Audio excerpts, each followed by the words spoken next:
안녕하십니까.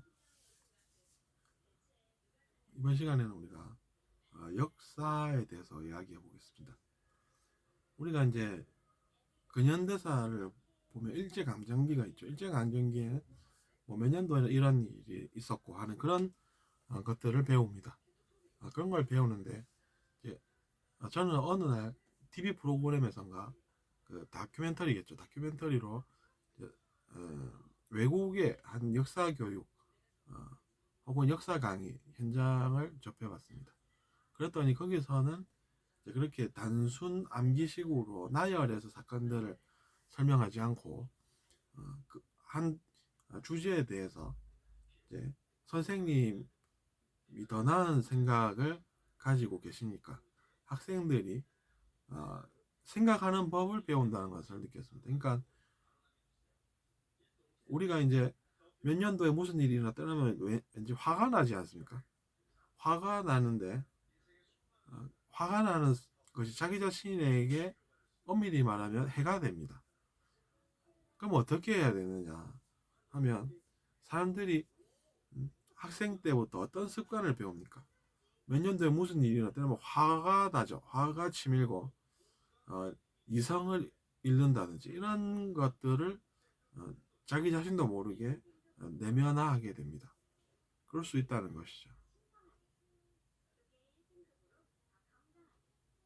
근데 그런 것보다는 어느 것이 낫냐면 이제 하나의 사건이 일어난 것도 배우지만 그게 다가 아니라 어, 그것에 대해서 학생이 저는 이런 생각을 합니다. 이렇게 이야기를 할 수 있고 그것을 들은 선생님께서 그 생각의 한계점을 알고 그것을 이야기를 하고 더 나은 생각을 제시를 함으로써 학생이 그 더 나은 생각에 이르게 하고 그 더 나은 생각을 받아들이게 되는 그런 수업이 의미가 더 크다는 것이죠.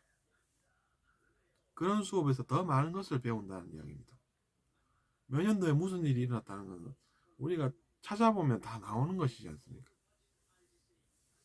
근데 이제 그런 문제를 내고 누가 더 잘 외웠나 이렇게 이제 문제까지 나오는 현실에 우리가 있는 것이죠.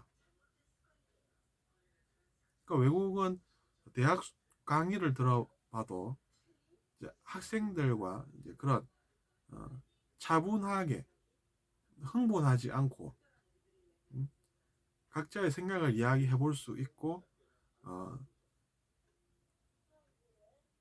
그 생각을 교수님께서 들어보고 받아들이고 혹여나 학생들 간에 감정적인 충돌이 생길 생각이 있다 이러면은 그것이 이러이러한 한계가 있는 생각들이어서 지금 충돌이 일어나려고 한다.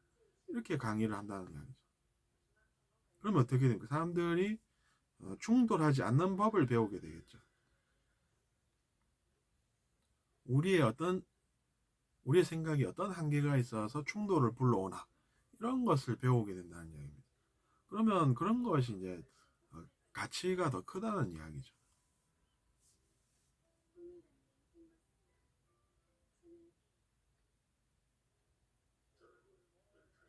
우리가 그렇게 공부를 해가지고 화나는 사건들을 암기한 다음에 이성을 잃고 사람들과 이야기를 하면 어떻습니까? 외국 사람들도 그런 같은 어, 이제 한국이 우리나라에 이런 일을 했다 이러면서 화를 내면서 두 사람이 이렇게 충돌하면 어떻게 됩니까? 화도 나는데 가만히도 못 있겠고 그러다 보면 또 어떻게 됩니까? 언젠까지도 할 수 있고 그럼 그런 것들이 어떤 추가적인 피해를 불러오는지 우리가 차분하게 생각을 해보면 그런 생각이 가진 한계를 알 수 있다는 이야기입니다. 그러니까 이제 우리가 그런 것을 체험으로 많은 손실, 많은 피해를 안 겪어도 많은 에너지의 손실을 안 겪으면서 배울 수 있다 그러면은 그렇게 충돌을 하면서 배울 필요도 없는 것이고 오히려 나은 생각으로 그런 충돌을 막고 그들의 그런 생각이 어떤 한계점이 있는지를 설명을 함으로써 사람들이 그걸 듣고 그걸 받아들이고 그래가지고 그런 충돌은 그런 한계가 있어서 결국에는 지금까지 사람들이 그렇게 고생하면서 살아왔더라 이런 생각을 하게 될 수 있다는 것이죠.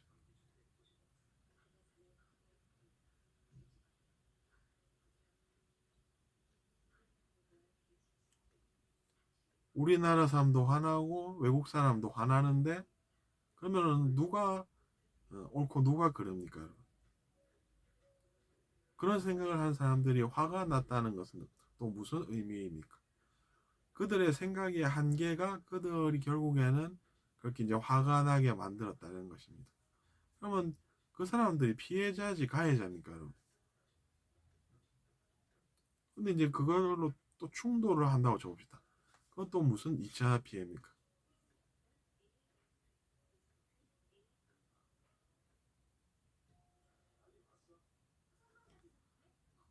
그래서 이제 우리가 그런 것들을 잘 알 수 있다는 것이고, 그래서 이번 시간에는 제가 우리의 생각이 어떠해야 하나, 또 우리의 교육은 어떠해야 하나에 대해서 같이 생각해 보았습니다.